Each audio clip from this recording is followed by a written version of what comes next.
Tolobela mboka Olé tosuwa kabimisa na poasa. Ba député to votaki bazo salarien. Bazo salarien. Tokele na funa bazo salarien. Bazo salarien. Bongo tolega na mwamba. Merci na bino nyonso koza connecté. Il y a Kinshasa, surtout bandeko ya Masina, bandeko ya Changu, Mobimba, district ya Changu, merci na bino.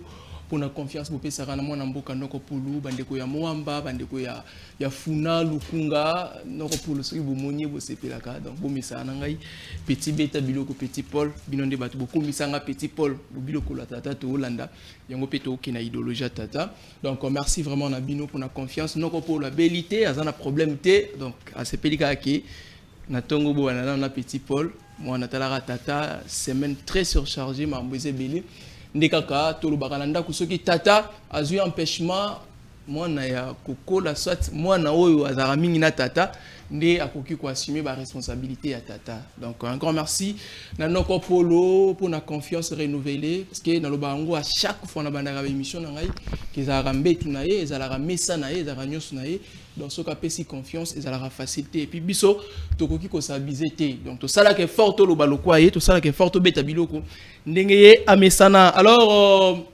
lelo tokobeta vraiment biloko na moma mbeze belé lelo ba mfoto beta biloko bo s'inquiéter tokolobela nanu ba conflit oyo zo régner na Kinshasa qu'est-ce qui se passe pour ba politique na biso bazo comprendre les loko faut basale la bisoté parce que mon tout soit zaki mabe au départ il a fallu beaucoup condamner au départ mais le quoi bomoni ba intérêt na bino ezo mona na sous-souté le quoi bomoni bozo kokozo boze la tende bobimisi mabe ya mutu mais bozaki wapikala donc là on va parler na conflit aux régné entre le vice-gouverneur le gouverneur et puis président et assemblée provinciale ya Kinshasa ou azalaki déchu autrefois mais azalaki de nouveau à la tête il y a assemblée wana donc par la cour il y a biso ya awa ndeseke zongisaki elisusu donc tokolobela mwa mukie ndesima tokota na sujet na biso ezali décembre 2023 élection ou dialogue wana ndeza la grande thématique na biso pona lelo na plateau oyo tozana mwana mboka Marlon yaza ya IDPS donc zapinda wana na kati ya donc ba parti présidentiel bien que Moukantumboula sera président IDPS mais à IDPS aujourd'hui président de la République Torozana et Torobeta Biloko Tozapena Mwana Mboka Floribea dans la plateau bien donc bateau au pouvoir na bateau bazalaki na pouvoir ndé tout 5 tokuta ina bango lelo babeta biloko calmement mais na bandi na ndeko Flori bonjour bon samedi madame. Oui, merci beaucoup. Mwana Mboka Ezekiel na pesi mbote na pesi mbote na ba congolais nyonso o bazwili baku ya Holanda biso na avant midi ya lelo na pesi mbote na débatteur nanga na pesi pe mbote na mutu apesa biso cadre ya malamu oyo poto pesa ka makanisi na biso noko polo bisika zali na pesi mbote na autorité morale nanga Joseph Kabila Kabange et puis na président nanga Junion Petit na ba forever nyonso. D'accord, merci beaucoup. Bazola, aujourd'hui sur vidéo voilà, poto là c'est incompétence il y a gouverneur Moko oiseau qui s'appelle Ntombolo Soni, gouverneur ya Kwilu. Donc, au tchèque, la vidéo, on a les prête. Gouverneur, on a vraiment, c'est du trop. Bah, nous, on a bazaba fazer, donc, Omega, méga, tout, on a bazaba fazer, bah, nous, on a. Et ça, bah, jeunes joueurs, voilà, ils sont là. Bah, jeunes joueurs, il y a U17. Bah, il y a une compétition à Wana Kinshasa, c'est-à-dire, province, il y a Kwilu, gouvernement provincial, fallait qu'il soutenir, bah, nous, on bah, il y a une famille qui cotiser pour représenter valablement la province. Ba beti pe tala ba bando la banzala ba konto bando la les ala ki bien te parce que awa bo mo na vidéo ezaki na retour na bango fo bazonga bandundu lokwa mbongo ko futa ba bus ezate nde ba ke bazo ata ba pirogue soki ba pirogue motorisé wana ou bien ba baleinière nde to benga ngo po bazonga parce que fo basala 10 jours na nzela po ba koma bandundu ville za chef lié à province donc gouvernement provincial ba sundo libano yo pas possible. Maintenant, nous avons un ministère ya sport provincial. Moussala na bango penza eza nin. Pour la RDC, ceux qui Marambo Simbité, Kaboul le ministre, c'est normal. On a président au Italie nation, mais est-ce que le ministère ya sport provincial ya Kwilu, Moussala na kinini, ils ont été très mal logés. Na ba journée basala kiawa batu baye Kinshasa ta babilongi na bango e kondi okanisa ba phaser te ba joueur ba ki obeta bale awa donc to yebite ba kenda déjà to bakanga maka na kinkolo ti lelo domoni ba dirigeant na bango ba meka ko tinda biso vidéo ko loba ite ba nyonso ya bonne foi bosunga bande ko na biso surtout ba ressortissant il y a grand bandundu ville chef lié à province mais so bokeyi au monde ngolo wa zamba moko boye c'est-à-dire sans effort personnel il y a population province wana soit ville wana ils en ont été qualifiés tellement gouverneur incompétent et puis tel qu'il est là il semblerait qu'il est pas il semblerait mais c'est un commerçant est-ce que vous imaginez commerçant na tête il y a province et puis quand il y a gouverneur on a autrefois à qualifier le président de la République d'un menteur pour nani pour président de la République après ça ba promesse à réaliser raté on a gouverneur mutalo bango et puis ba image tambola na Sabino PA le même gouverneur a ko ça de l'autre côté. Donc voilà, bandegonyo sa bonne foi au Bolandi biso, soit Bolanda biso, même on a bakina ba lobby télévision, chaîne YouTube na biso, vraiment bosunga bana oyo, on ne sait pas comment est-ce qu'il doit faire. Na kati na bango ba msuba teki ba bilamba ba yaki nango, ba varezo ba betela ki bale.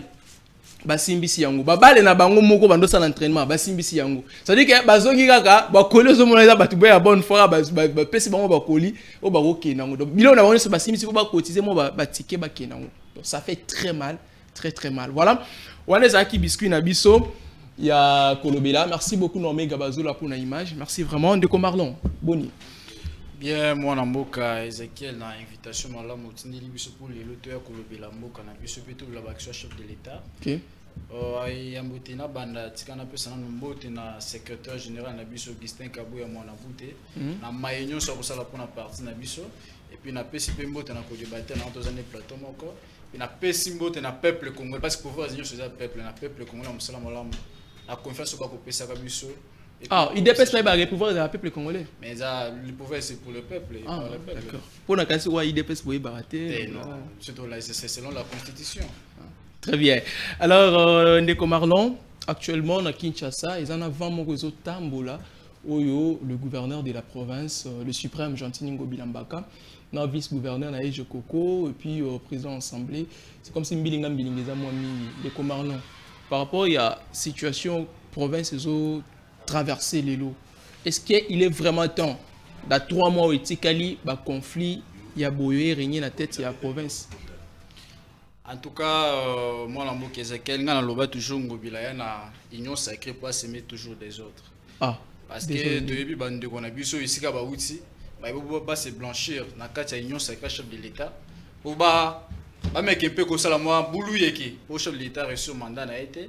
mais azawo ya biso ya union sacrée tokobo ya été ce qui moi la salle toujours tokope c'est toujours conseil parce que ndeko na biso ngobila asema toujours désordre so moni ndeko Nerombo azalaki vice-gouverneur na ye azalaki mabe lelo Nerombo akenda na ye na kimi akenda kopema tomoni lelo mwana mboka je koko a une vision malamu parce que depuis ngobile là il n'y a que bosoto na ville province à Kinshasa non zela kobeta bilo mbanguti zela zala les je koko oyo lelo akomi ko troubler ko semer terreur na ngobila soit président assemblée bango ba balika na ba TV yo za témoin nga baba ngobila c'est un bon gestionnaire ngobila c'est un bon gouverneur oyo Kinshasa ezui to yebite qu'est-ce qui s'est passé du coup ba changer ngobila yo sko ba to ba leka ki ba kumisi ngobila ba ki azaki mutu malama komi mutu mabele lo s'appuyer na bango bon moni za kola mwana mukia kokola ce qui moi la salle va betaka maboko ce qui peut sali mabe photo lo bango vérité malgré l'aide de l'union sacrée on est censé dire la vérité to ya te to bomba bilongi non parce que ngobila non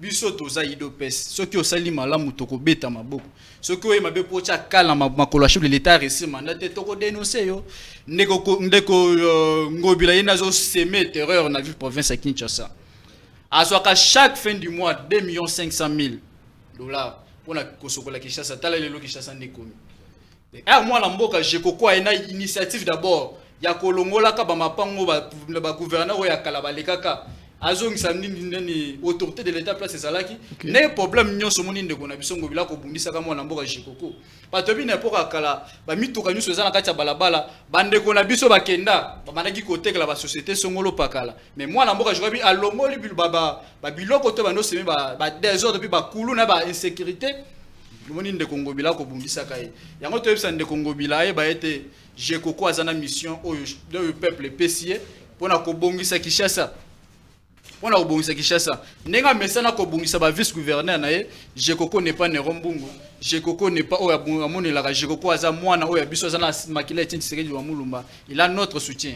Alors Jekoko bozo côté parce qu'il est de l'UDPS ou bien bozo côté parce que comment les a loyal bon mona que Jekoko mérite ya côté là. Mais ezanga ite na landi bando na biso beleba ko ba kumisaka honorable le vice gouverneur Jekoko mulumba.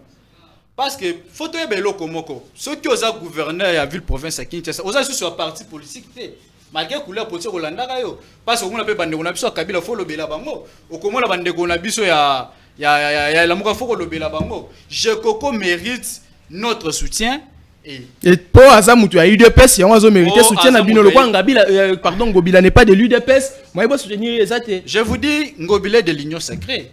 Mais l'Union sacrée n'est pas l'UDPS. Bien sûr, nous tous, tous dans la katia, tous dans les locaux, c'est l'Union sacrée. Ceux qui ont une Union sacrée, bande de gonabiso ba outil quelque part, ba une Union sacrée, ba martyriser vision chef de l'État. Mais tant que moi là que Ndé Congo Bila, depuis ça toujours dans ville province à Kinshasa, il n'y a que des ordres. Il n'y a que Kobundi Saba, oh, il y a une vision malam. N'a pas ce exemple, c'est que le Noromungu passe là qui m'a bien par rapport à Jekoko. Vous voyez que il y a un trouble pour Atikala yemo la ville province à Kinshasa a commis que Kinshasa le la ACP na a ko gérer dans la poche non biso ba kino to lobby boy ngobila Kinshasa eza ACP te Kinshasa pesa yumbité moi na mboka Jekoko a une mission malama ko bongisa ville province à Kinshasa tika sala musala na il y a toujours ba répéter sa tâche so mne ko simba te carrément on démissionné et non c'est pas trouble côté ça la dynamique ngobila l'assemblée provinciale ba ko esa ko dépoi côté ko moi na ko esa voilà on est dynamique ngobila te ba ko esa ko dépoi il semblerait bon Toyoka qui version Toyoka qui ezaki go dépoi des fois qui ba mbongo na ye na ba mususu ko moya futa on a banko a des fois qui mbongo wana te ya ke no futa o futa ngote ko sengi gouverneur soit hôtel de ville et futa le mbongo ya des fois qui ndé gouverneur abo ki na bino o des fois qui mbongo na yo futa la ngode guerre na bongo bana wana ko tata ke dynamique ngobila ndé ko esa nous connaissons jouer LRG et puis bande quoi on a bisika là-bas bazala ça toujours trouble ti lelo batiki trouble là monique union sacrée zela OK mbang parce que bino na nuna ke na bino union sacrée vous avez bien su que Ngobila a travaillé qui na mutu boy boy baja batona pourquoi kasi bo place ki bango na tête ya ba institution mususu pourquoi bondima ki bo travailler na bango pendant ki ba uta ki koto yo ba uta ki wana ba ko piéger bino to na nous malamu makasi parce que mon chef de l'état lança qui consultation et puis a lancé qui union sacrée a tiki poto so bato parce que ndeko na biso Kabila apparemment akomaki lokola Jésus na bango alongo la bango na kota fausseté bazalaki et bango na lumière zalaki union sacrée a chef de l'état tie vision na kati ya mabele a tia on a sur terrain po bandeko na biso balongo na ténèbre ba ya na lumière mais er bandeko na biso bato ko to ko ba ko changer kate ba toujours na bizaleli na bango ya kala ba komi ko semer ba trouble OK union sacrée zana pona ko aider chef de l'état to réussir mandat na biso. On est dans 4 ans, mais Ngobila peut aussi nous donner son bilan en étant gouverneur de la ville province à Kinshasa. Et ça l'idée. À part insécurité, à part Bengala Kabamana Bazando. Merci Marlon. Je suis sûr et certain que paye population au sein de bino pays union ça bobo ça Ngobila est dans votre gouvernement. Donc c'est pas Ngobila qui c'est là on sait un bilan mu kwantombolo zala les Flori Bea, vous venez d'écouter Ndekonabiso Marlon. Excusez-moi, mais micro, il est de l'UDPS, Nakatia Union Sacrée, Abeti Ngobila Biloko, Nikambotali, surtout gestion, il y a province, il y a Kinshasa, Baguerre, Réseau Sama actuellement, population, bon, je ne sais pas ce qui population se retrouve dans Nini, mais par rapport à Badiro à Lobby, Flori, vous avez à ajouter? Merci beaucoup pour développer Singa Maloba. Quand l'ami de l'UDPS parlait, ce qu'ils allaient pour un respect à téléspectateurs, dans les plateau. Comment ça? Et j'ai compris, je suis en face de qui? Nalobaka yango. S'il faut parler de l'État, il faut batouya UDPS kopé sagabango à Guénena Bamboa Baliaka. Non, yo comment? Non, yo comment? Il y a un stylo à côté. Comment? Comme ça, il y a Azaki calme. Yo pèse à la calme. Comment peut-on dans le débat loyal? Jusqu'à ce que tu as vu les députés nationaux faire un projet ou une loi proposée pour Mboyetika Koliaba. c'est à l'égard de ces gens qui ne connaissent pas l'État. Si on parle de la science, ce qui science c'est Zolobamana Gombe, bateau yo ya eu de pes, à ta première riba komati. Parce que ce qui va commis kuna bako kata ba livre bako semer ba trouble. Comment ça? Parce que ça c'est ça leur vie. C'est un parti qui a été conçu dans les désordres. Et ils vivent dans les désordres. Il a dit que Jantine Ngobila a yaki pour asala désordre na kati ya union sacrée. Mais je vais lui dire des choses qu'il ne connaît pas. Vous connaissez, quand tous les députés sont élus, il y a d'abord le bureau d'âge où ils allaient installer. Avant la élection, bacha bureau définitif. Bureau d'âge, ils allaient un objectif moko. Il y a qu'à identifier majorité na kati, il y a assemblée soit provinciale ou nationale. Bazo identifier, c'est-à-dire tout le monde va venir s'enregistrer. Ozala qui eli na kota nini nga kota ya PPRD FCC. Okay. Biso AAB FCC. Biso Boye FCC. Mais dites-nous, quand le bureau d'âge était installé dans l'Assemblée provinciale, Ngobila Zala qui n'a aligné na kota nini, il y a PPRD. Vous connaissez ce qu'on appelle coup d'état institutionnel. Et Zalaganini, au moment où Boyibi majorité, c'est ce que M. Antoine a fait. M. Antoine Aïba majorité a escroqué a corrompu les députés par les biais de palissades, par les biais de postes, et c'est ce qu'aujourd'hui nous assistons à des spectacles très désolants. Ça, c'est le premier cas. Qui avait choisi Ngobila à côté de la Union sacrée? Parce que quand le président consultait, il consultait sur base adéquate. Ou il avait juste besoin des avis des autres. Abandonné qu'on consultait et le président avait besoin de la réputation, de la bonne réputation d'une personne. Il avait besoin, il y a bateau pour accompagner. Mais si ce n'était pas le cas, pourrait et Zalaïka que non, Ndeko Antoine na majorité, et voici aujourd'hui, tous assisté na Mwakela na Mafinga. Est-ce que les Kinois ont besoin de ça? C'est ça la question qu'il faut se poser. Kinois nenge bazawana, bazana posa ba yoka, ba spectacle ya G3. Jantini Godé na G-Koko. Oh, G3, Benibe Boule, Jantini Godé, G-Koko. Est-ce que Kinois bazana posa nango? Aujourd'hui, l'ami de l'UDPS passe sur un plateau de télévision sans avoir honte pour nous dire que non, Jantini Ngobila a échoué, Babimisaka 2 millions de dollars chaque fin du mois pour assainir ville. Jantini, je ne sais pas moi, Azwakambongo, Alia Kayango. Mais le président de la République, allez-y lire la Constitution dans son article 69.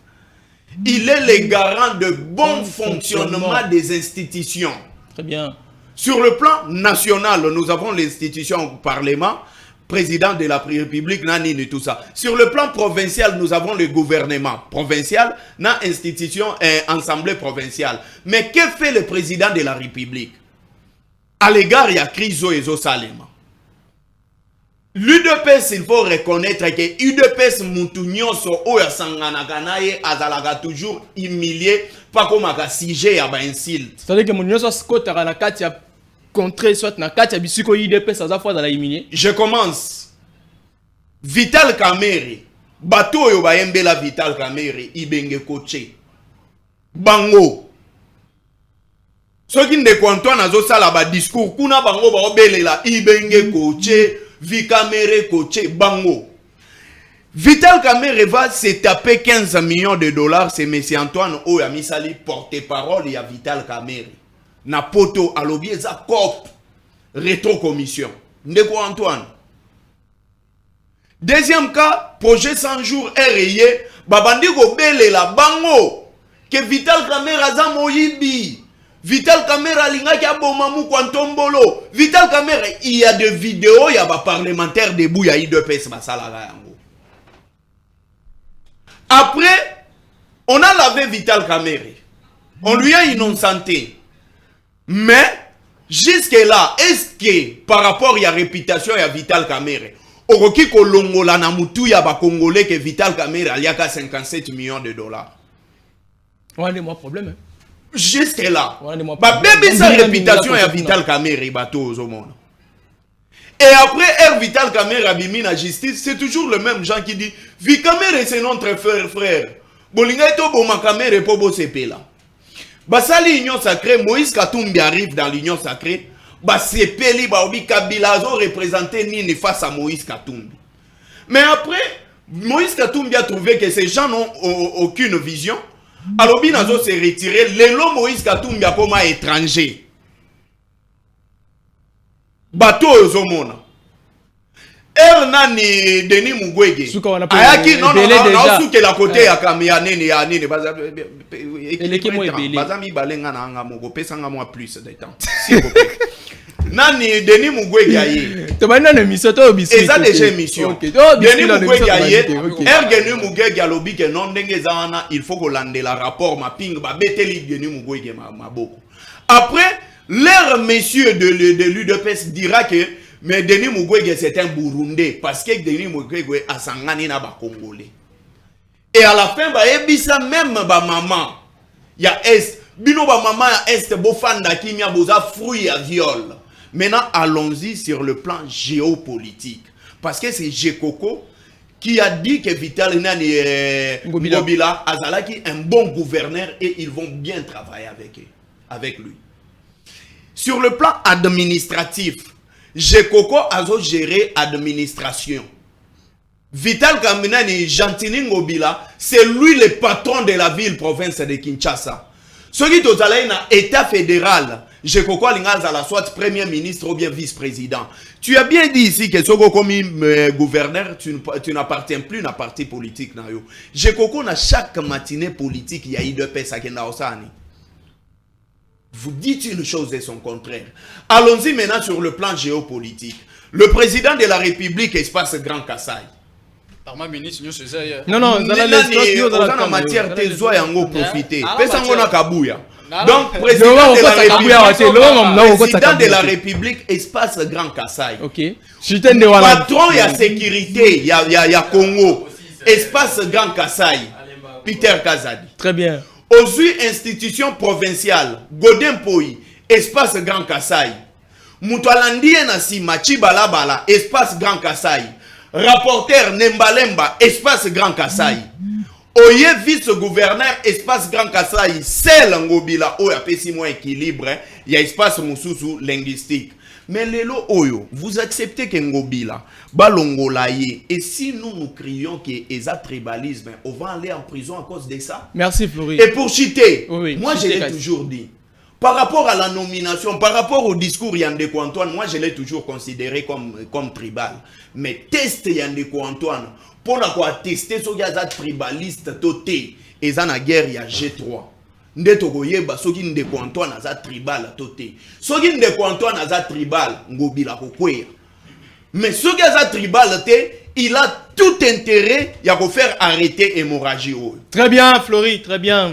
Flori beti bilogo. Ça n'engage que Flori. Na bibi monsieur bani tous les aba biscuit. Donc Emmanuel Wonia, boni. Kimi ezali. Ah, le na chapeau, ça va. C'est quoi chapeau système asika. Aya kosaka na bato amelilo na longoli na baganyo so tokosila na ah aussi ouais na posa ko non na yebaki ngana yebisa gioni muto na lukaka ebanda kala ah do lokola yo pe oyoka kimbela na ngai ndo lukeli ngai makambo oyo ndeko siko émission mo saka na chapeau boito olunga no chapeau na tunira mutuna wana isa population na ngande bango balobi kete chieloko wana. Mais ça la griffe coûte mu kwantombolo te, ça la griffe à population te. Non, on a yo tike da makambo na ngai. OK, loba moni makambo ndeko auti koloba. Estalinga pass parce que kotala tango mutu azolobela makambo mboka mais ye na mutu na ye azoraisonner ka babiloko moko oyo population basi babosana yango mais ye azoluka kaka azongisa bango na makanisi wana. Problème oyo auti kolobela ya kamere eza teke bato ya IDPS nde balobake kamere ayibi mbongo eza teke bango mais soki eza bato ya IDPS ndenge nini batiki ye parce que bato ya IDPS baza toujours na pouvoir. Ah, alors, donc IDPS n'est pas na pouvoir. Yango ne nazoloba Félix abimi wapi? Félix abimi na lobby ka IDPS na lobby. Très bien. Félix abimi na IDPS. Alors naoki koyebisa yo ke eza biloko moko neti makambo ba kamere toki kolandela yango te parce que kamere tozo travailler na ye aza mutu na biso toki koloba te ke lelo mwa ba problème oyo esi eleka wana tozongisa yango lisusu. Ok. Omoni likambo ya Gentini Ngobila Jekoko na nazomona Gentini Ngobila ngode po Jekoko Gentini Ngobila aza mutu moko oyo alati poso ya meme aza lion alati poso ya meme nani Gentini Ngobila ngode po imoto abanda ko bomba ye biso toyebaka Gentini Ngobila na mboko oyo te soki toyebaka ye loba ndenge abanda opesa ba musicien ba mbongo nde babanda obwaka ye na babiloko na ye wana mais côté politique toyebi ete. Alors lokola eze loko moko Messi Kabila zwi Gentini Ngobila ake kotia ye na yumbi tango amoni kaka babiloko oyo esalemi kuna na yumbi atali mutu oyo na tiki ye kaka boye ekosimba te c'est mieux na luke esika mona tia ye de façon ke balandela ye te.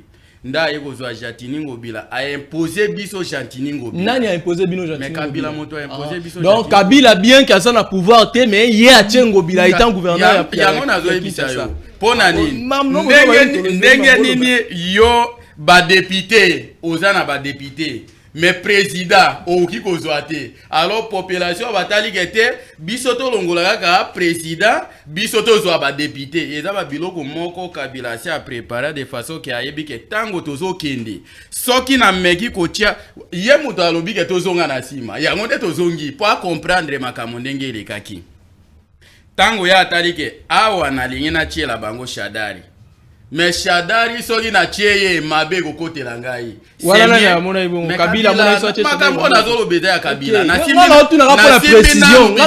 simbi na obisiko eza essentiel. Alors tango Kabila zweli biso Gentini Ngobila tieli biso Gentini Ngobila yeba ke de façon que aya ko faire échouer nani mandat ya Félix nde azwaki Gentini atieye wana tala na idéologie au président de la République azanango tango bazui Gentini Ngobila batie Gentini Ngobila yeka ka banda kotiela biso mwa ba esthétique moko ya ba mwinda après soki un mois ba mwindo oyo wachaki na bala nini na ba prince amine na lobio ba mwinda wana garantie nango eza pendant 2 ans mais pas même 2 semaines ba mwinde bando kufa kufa au moins que mutu wana Gentini Ngobila za mutu moko oyo azoyebelo kwa azosala te et puis esika batie Gentini Ngobila soki ngai nazaka na place à Félix mbele Gentini Ngobila sa longwa mais lokola Félix atiaka gouverneur te eza ba député nde batiaka gouverneur alors lokola ba député bazui conscience ya kotala ke makambo oyo Gentini Ngobila azosala eza mabe c'est mieux balongola ya avant nani oyo yebiso ke ba député bazui conscience ya koloba ke pendant que ba député na ba destitution ki go dépôt yo kana zo yebiso ba député bazui conscience pour na nini jamais que yo mutu moko ko vendre sika batu nyonso bazala kaka mabe yo nde mutu malamu parce que tango nani ndeko oyo kombo na ena Nerombungu azalaki na yewana Nerombungu abimi mutu mabe balongoli Nerombungu akei siko Jekoko aye babiloko oyo nyo tala na ba ministre provincial mutu azosala 8 mois impayé bazofuta ete mais moyen loba ezate parce que soka meki koloba Gentini Ngobila kolongola ministre bino mo esa bino ke 8 mois ofute kuna babiloko wan yo toloba yo kota ka réseaux sociaux te parce que c'est na ebisio na munoko na moi net mais fiez-vous réseaux sociaux loko so de bakanya na ya malamu ezate alors lokola Jekoko ayewana na vision ya tata mokonzi ya ikolo alobi te mais c'est Gentini Ngobila biloko efesila Gentini Ngobila oh Jekoko yo za simananga yo lingo telemela omoni na makambo etali ko diriger mboka esengaka nanu crédible ezala parce que soit tokolanda kaka ba biloko moko yake tika mon frère tika wana eza ba biloko na ngai tango yo komona mutu moko azoye beloko azosala te yebake mutu wana finalement ekomema ye na libulu. Alors soki tolandi kaka lolenge Gentini Ngobila azokumba, je pense ata Félix ekokoma muke ke population babanda koyina Félix. Ponani Gentini population banda koyina Félix pour Gentini bakoyi te na lobi bien Félix parce que Gentini aza na bila akopesa te na République démocratique du Congo te, mais mutu akopesa bila eza Félix. Bango nyonso bazaka accompagner ye.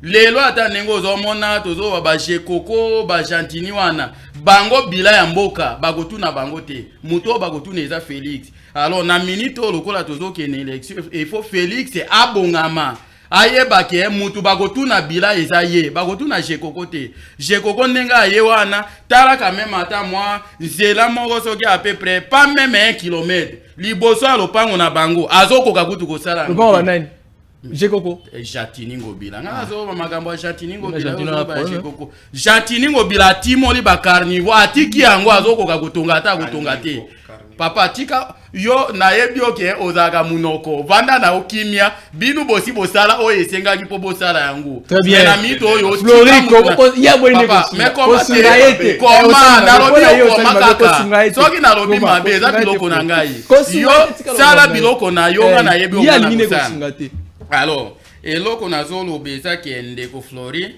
au moins tango ye na plateau tozala na moi ba débat moko ya ba intellectuel parce que soit tokozonga ka neti bana mike ba biloko moko ya kobenda na benda po nde tozabo to pesa na makanisi ndenge ni tokokumba mboka lelo ekozala ta ndenge ozoloba ke non Félix soki boye ndenge ozoloba wana mais finalement tango bakopesa président na yo batu baya lisusu bazonga na plateau pona ko critiquer gestion na ye alors ba biloko wana we nde biso tozoboya biso excusez pardon bende omo komeninga lo ya linyamu na olungula chapeau ndeko mo komeninga lo yebisa alungula chapeau na respect na ye na kolongola kaka très bien alungula chapeau alors omoni alongoli chapeau alors omoni eloko na go yebisa ndeko Flori biso toza mutu bayinaka ete mutu bayinaka ete comportement o eza na kati na ye nde bayinaka soka alongoli comportement wana bakolinga ye yango ndo comportement nini Gentini fo alongola po bino bolinga ye oui Gentini e fo ayebaki azokamba mboka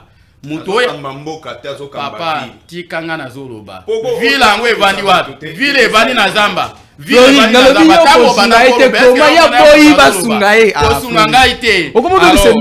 Gentini ye efwa ebaki azokamba mboka tango azokamba mboka efwa azala na lito ya yo kaka oyo bato bazoloba très bien mutu moko asilisaka pasi ya bato nyonso te mais ifo zwa oyo yoka makanisi na bango yo atake chef efo mekaka analyse yango nde botie yango na pratique nde bato babomona ke oui mutu oyo azotravaille malamu alors mais soki otali lolenge ya azokumbela mboka biso nyonso tobandaki kosepela na Gentini Ngobila mais tango Gentini Ngobila tomoni ke makambo ya azosala eza mabe ndenge ndeko aloba ke bango le meme bato bayembelaka Gentini Ngobila bayembeli kamere bango nde baye kotelemela biso totelemela mpona nini po so tomoni ke ndenge ozotambola eza malamu te nde tokotelemela yo mais na époque na bango ezalaki ndenge nini ato osali mabe osala malamu lokola ayebi ke ngana aza mutu ape perde batu nyonso osali mabe nde tozalaki na ndeko mende abanda kozala na CCI na ye wana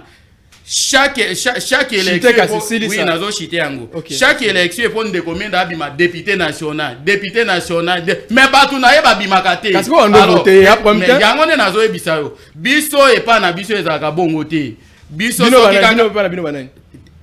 bino pala bino banani bino banani kasi ngai Monsieur Emmanuel awa na ye komilobela attaque ngamoko na ye na casquette ya parti politique te mais parti politique wana eza mwa ba distraction moko a bongo les mêmes eloko ngonde esali ke autorité morale bazala atoza na vision na yo moyen o s'exprimer ezate parce que mutu wana nde kwa banda kokambaka mais oza parti politique très bien cité 10 secondes là pesa Marlon parti politique na nga oyo naza na ngo mikolo oyo eza MDDSN. Au changer parti politique. MDDSN. Zéla. Au changer parti politique. On a changé te yoka. Papa, mais pas tout n'a mutu malembe. T'es un gars dans la partie. Il y a Eliezer.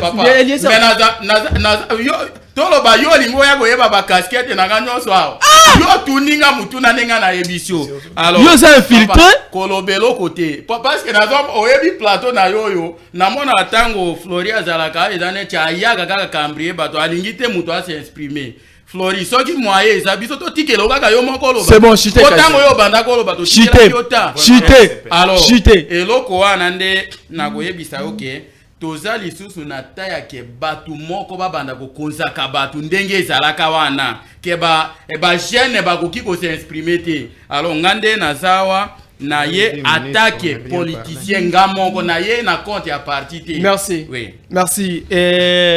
Marlon pour to ta ce na thématique na biso maintenant après ça bino 1 minute aussi si mamuto cho loba awa et puis to continue na thématique 1 minute.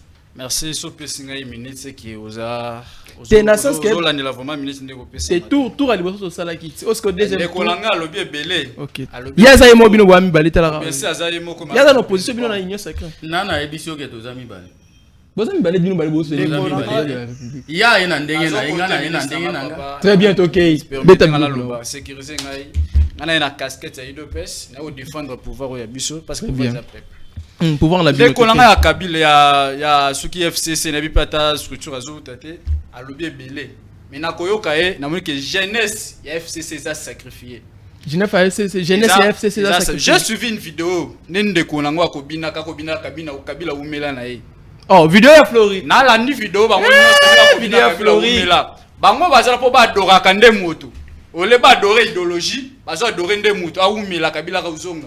Mais il y a un passé dans le ndeko na ngawa a gagné à l'OIM à l'UP l'autre côté. Ah, l'UP l'autre. Il y a mon liste sur le baga toujours les loups ne se mangent pas. Tomoni ndeko pourquoi ndeko FC ça soutenir ndeko ngobila. Toyebi les loups ne se mangent pas. Na okota sur ah, bien oui, c'est news Gekoko pour les loups ne se mangent pas, c'est ça. Moi je ne soutiens pas Gekoko, je ne soutiens pas ngobila. Ngala za na katikati.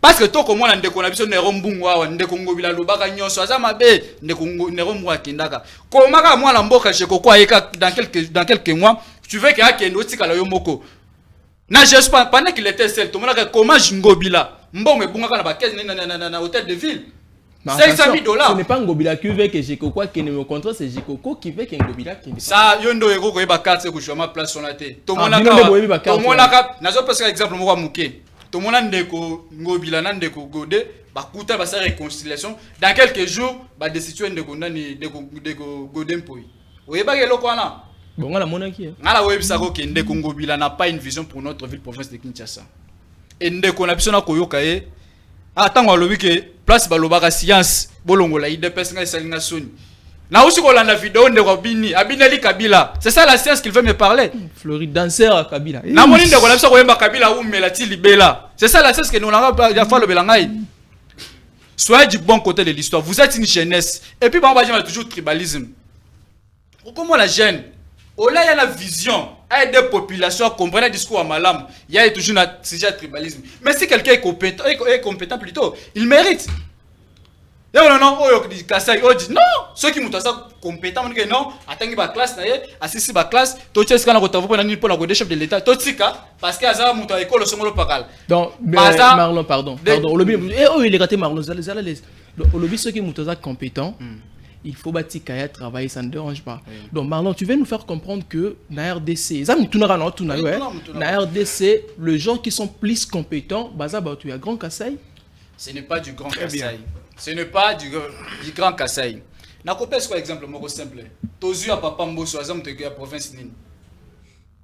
Mais azo gérer institution nene. Tozu ndeko na biso sama lukonda azam za province nini.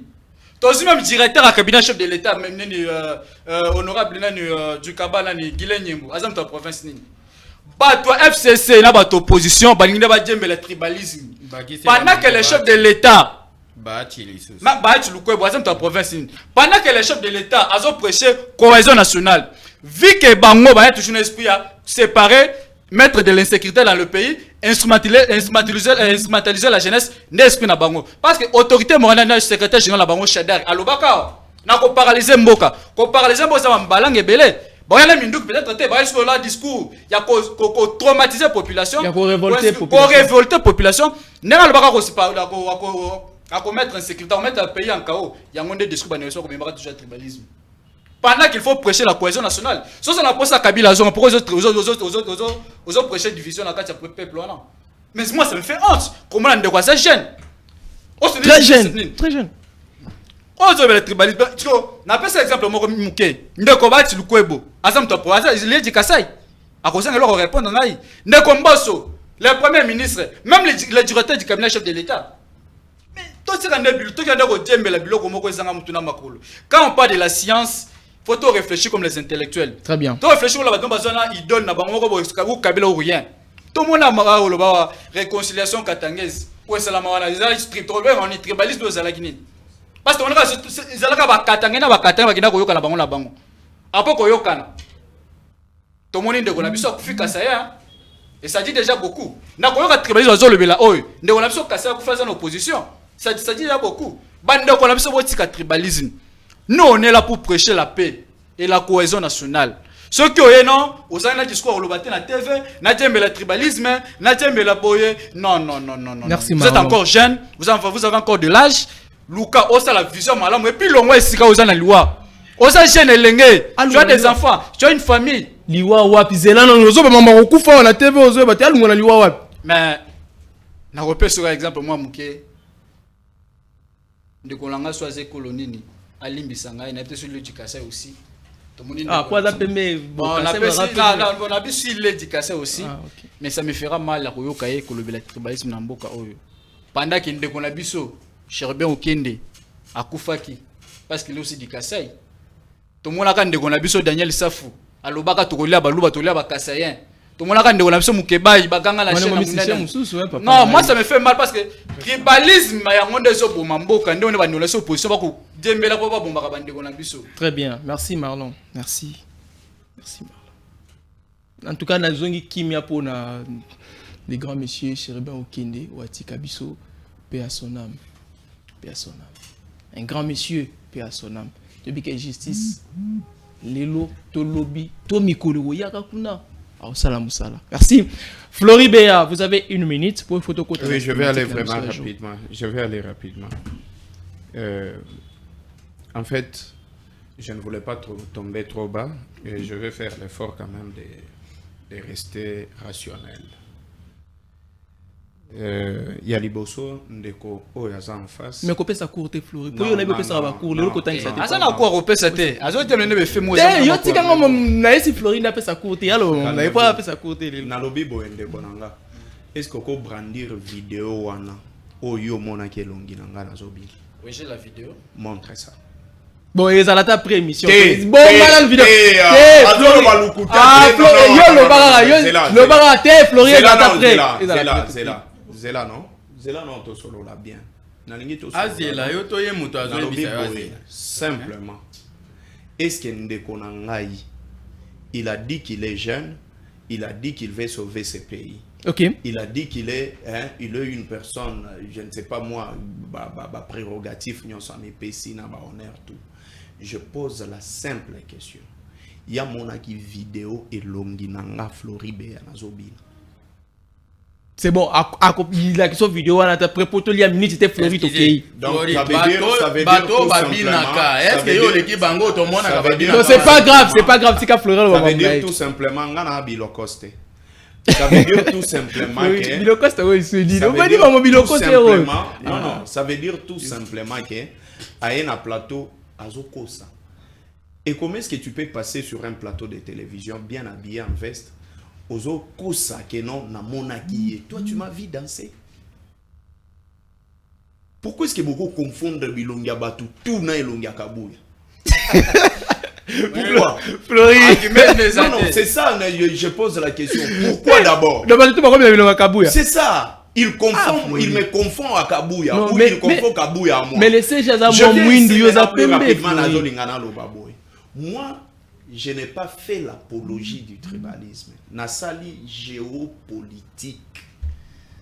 na pesi ba exemple na espace linguistique moko oezo kamba institution provinciale mobimba. J'ai dit Godem Poyi de l'espace Grand Kassai, Chibala Bala espace Grand Kassai, Junior Nembalemba espace Grand Kassai, Godem Punani Ngobila Bandundu, mais Mutualandie espace linguistique moko. Acceptons qu'aujourd'hui Ngobila tombe. C'est-à-dire que nous allons être gérés l'institution provinciale, première institution, la deuxième institution, qui est le gouvernement provincial, Barozala Bango Nyonso, espace linguistique moko. Alors, ils ont problème. Déjà, c'est vraiment un problème parce que moi, je suis kassaïen. Ah, Marlon, tu as la réponse. Je suis kassaïen. Mais on comprend. Mais je dis des choses ici en guise de cause, ça va mal sonner. Et ça va très mal sonner. Il y a un deuxième élément. Deuxième élément, il n'a pas rencontré les débats. Comment est-ce que Jekoko a la rapport na 10e riz? Parce que espoir, il y a eu 2 PC à la combattant la force du progrès na bango. Et Jekoko espère na combattant il y a eu 2 PC que lui il est na ba force du progrès. Maintenant aujourd'hui Jekoko patron ya ville à Kinshasa. Dans les météoana de la première riz à la 18e riz, batat seigneur so ya mitu kete les makana c'est les forces du progrès ba so ambo. Soko kena ngaliema basala na ba prison na ba OPJ na bango soki bazuyo ba betio ba emprisonné yo. C'est la force du programme à la police, à soldats, à c'est là où il faut baza milice. Milice. Milice il y a eu 2 pèses. Ah. On comprend. Et troisième élément, on a vu ici quand on avait suspendu les bourgmestres de la commune de Kalam. Batouana, ils ont paralysé la commune pour bourgmestre en Azonga. Bourgmestre Azonga qui était sur base de suspension, mais il Azonga qui parce que les éléments de l'UDPS va créer qui trouble. Nangaliema, basala 2 mois. Bachaka dena na commune ya Ngaliema. 2 mois. Sur l'UDPS. Plus de 2 mois. Il ne va pas les mentir. Na capitale ya pro ya démocratique du Congo. Ndeko Antoine sort de l'OIA à l'Eki na Ngaliema na ayebi ke bachana drapeau ya UDPS. Et il veut dire ici que Jekoko est du PPRD, c'est la vérité. Et Nani Ngo Gentini, il était du PPRD, mais Jekoko a Utawapi. Na PPRD, n'est-ce pas? Donc Nango Bilana Jekoko ba Uta PPRD. Justement, c'est la vérité. Vous ne pouvez pas chercher la poune à Moutou ya Liban. Azalaka na PPRD malongwa. Il faut aussi ça. Mbengo bila pa lungwa. Asa longwa. Kasingo bila pa lungwa la PPRD. Jekoko pa lungwa la PPRD. Si kalo mamna so était ministre non Obaxila. Donc ça veut dire que ça n'a pas de sens. Maintenant je viens pour faire réfléchir aux Congolais. OK. À la veille des élections, nous peuple congolais, bakino nyonso bazolanda balobaka mokonzi talela bisoli kambo. Et quand on parle de Bakonzi, on fait allusion au président de la République, na ba patron oyo bazokamba ba entité nyonso. OK. Maintenant, imaginez que Bakonzi oyo population il faut asenga batalela, mais Bakonzi wana au lieu ba protéger population bakomi ko bunda entre bango. Et à qui profite crise oyo salema na ville ya Kinshasa? Si aujourd'hui crise balobaganini soki banzoko bazo bunda matiti ne aura problème. N'est-ce pas qu'ils vont perdre les contrôles ya ville? Et quand ils vont perdre les contrôles ya ville, les sièges des institutions, qu'est-ce qui va se passer? Nous on réfléchit en connaissant qu'il peut y avoir des dégâts terribles et puis tokoki ko perdre batou. Okay. Et bango bazo memango sous les effets ya ba whisky, sous les effets ya ba parti politique, bazo yeba les conséquences ya makambo ezo salemate. Si tu lis l'article 197, l'article 198, article 198, article 198 de la Constitution baloba boy. Ce qui crise ezo persister dans l'institution provinciale, le président de la République a se saisir dans le dossier. à côté na kati ya conseil de ministre basololi yango na kati ya conseil de ministre et puis ba bimisi décision moko soki ba moni que c'est le gouverneur qui a tort ba faire tomber soki ba moni que za ba député provincial de bazo créer crise président akoki ko député non c'est-à-dire quoi ba benga terme moko ya ko ko dissoudre parlement ni assemblée provinciale ce qui est ça nani Godem Poyi bakoki ko suspendre mais retenons ici que Godem Poyi azalaki déchu conformément à la constitution et au règlement d'ordre intérieur il y a parlement la plénière est souveraine. Mais ici, ils ont juste bafoué la volonté de de nos députés provinciaux. Godem Poyi a écrit à travers lettre Naïsi Sakomaki. Il a écrit, il a traité des députés provinciaux qui a fait de lui Kazalawana pour Kambabango qui est Bazali corrupteur et corrompu. On comprend? Bazali corrompu. Et c'était par rapport à cette colère. Mais posons-nous la question. Godem Poyi, Azoyemba, Azobibina, Azoyemba, il dit que Nyoka, na Moïbi, tout ça la nani. Godem Poyi traite Ngobila de voleurs. L'autre ici dit que Ngobila, Azozo a 2 millions de dollars. Il y a Moïbi, c'est-à-dire que Ngobila, c'est un voleur. Nous acceptons que Ngobila, c'est Moïbi. Mais pourquoi après les 4 ans que Boye Obimi Samakambo? Donc, Kalanyon Soana, donc vous avez laissé Ngobila, Alia Bambongo, à s'enrichir à la veille des élections de Bino Bolingi Bolongolae. Vous allez partir, vous et Ngobila. Ngobila, Aza celle unité de mesure oyo ezola ki sabiso échec yande ko Antoine. Merci. Si Ngobila a échoué dans la ville province ya Kinshasa, c'est-à-dire que Ndeko Antoine n'a pas échoué dans Kinshasa. Merci Florie. Merci Florie. Papa Emmanuel, il faut que thématique na biso, ce qui est au risque de changer thématique parce que il est l'autre lobela. Décembre 2023, élection ou dialogue. Je suis pas pour que biso. Décembre 2023, des points, élection ou dialogue. Ngala bino nangai, biso ba congolais tu bien que normalement na décembre il faut tokende na ba élection. Ba carte d'électeur tozwaki yango bon pona bandeko mususu te pona nga moko nanu yanga ba kombo lingwe déjà voilà c'est sûr et certain et gloire soit rendue à Dieu parce que président ya seni na CPL vraiment na ba effort asali donc ça dit tozo ba duplicata donc quand la carte nangai ba pesinga duplicata pour permettre na kende voter donc quoi citoyen congolais. Alors élection 2023 et kuzala toto na dialogue na bani na ndeko Emmanuel Wonya. Élection ou dialogue 2023? Problème ya élection biso togi kozonga simate pour tozo saelande constitution mboka na biso na délai où esengeli ke tokende élection il faut tokende parce que soit tolandi ba biloko ba dialogue wana eza neti kopesa bato oyo babukani makolo beki parce que bato wana bamoni ke makoki ya okende élection baza nango te.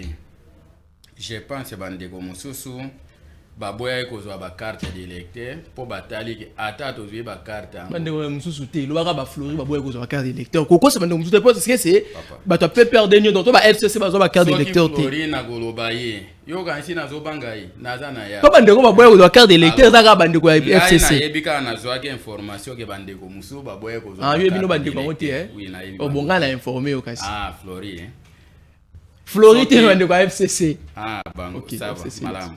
Alors ndeko Fayulu peye na ngamu na ya lobi mende nazomona Félix na lule population balingie o so na ke na yene élection na okokana ngaite ye moko a se déguiner responsabilité wana ndebino bo kanisa to Fayulu asali papa meyo oko postuler te to kanisa te eloko muziso akosala ezate o kenene élection te net yenenga za boya na carte d'électeur te ako voter te. Alors élection batu bazala te il faut toke une élection. À bref, au lieu ya kosimba babisiki ebele. parce que 2023 mutunyo se fa se préparer neti ngai naza ko se préparer naza député provincial na Mongafou. Alors nazaki pe lisusu na postuler na députation nationale mais na ekokuta na moi embuscade moko o esali ke Senya Katangai biso tozali Senya Kata yo ba voto na population Senya Kata na miracle nini papa papa mo élection tika mo Senya c'est les gars tolo ba yo Senya wana na makambo élection te bango nde baza ko s'organiser Senya le Kata lo mo Senya Kata oyo ne na zoloba OK biso toza makambo ba recommandation te ke lokola biso nde toza sima ya mokonzi ale biloko na biso nyonso te bongo te. Alors, d'abord on va voter. Biso so va voter au bimi, so va voter au te obimati. C'est ni crédible. Sikoyo na katani na députation nationale, na tika na provinciale. OK. Alors, mutunyo so se préparer parce que kalamingite décembre ndoto ekolata ma vie ndoto na biso ekolata ma penda réalité. Alors, mutunyo se face ami bongisa parce que soki o mi bongisi te et au coma que neti bato muso bazo élection kozala atanga on atambola na nzela bazo tuna pape Manuel est-ce que élection kozala ebisi bango ekozala onde tozoyoka ba insécurité na lobi bato bazo créer insécurité wa baza ko mikosa élection ekozala à bref. Merci Marlon. On a besoin de 30 secondes. Le monde qui va vous répondre Florie. Je t'avais promis oui. Vous en avez 30 secondes et puis au côté de la thématique Nabiso, il y a les lots. Bah, opposants Ming actuellement, ils ont un problème. Il y a qu'à accepter qu'il y ait une élection. Ce côté le discours n'a pas tourné autour il y a élection crédible.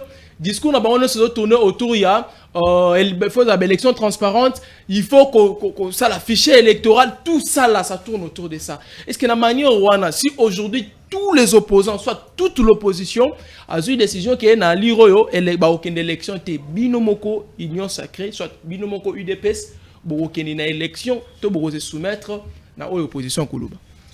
Merci beaucoup, moi, Namboka Ezekiel, Nakoyo Kayo, en tout cas, nous aussi vraiment protéger. Oui, nous protéger. On a vu sur une ammonie depuis au Banda au Fingaka. Te ya fingi, afingi te. Pour cela, ils sont des pestes au Milaka whisky. Azo finga kaka. Nga depuis dans la plateau. OK, loba mama tika mama na ba whisky. Wala bosa non. Limbisa eko na wala. Tika na lobako, azo refléter idéologie à autorité morale na bango. Na lobindo limbisa eko na bambwa na bani limbisa eka. Sala ka luko ka mambo. Donc on a biso ko lobake IDPS to zana ba milice. Mais zo sala mawa.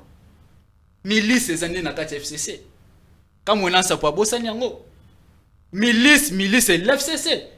C'est Joseph Kabila. C'est Shadari. Milice bango bazolo nous abosa ni ndenge bango bando buma biso na ba 2016 na milice bazolo bila abosa ni makambo basala biso ba betaka biso masasi abosa la mabeo babomaka Thérèse Kapangala abosa ni mabo babomaka ndeko na biso héros vivant na ni iblango son nom babomaka aussi Mukendi Mabenyo swala ndeko na biso eso assez lavé Dieu na lobi yoko ta tetika na ya ndeko na biso assez lavé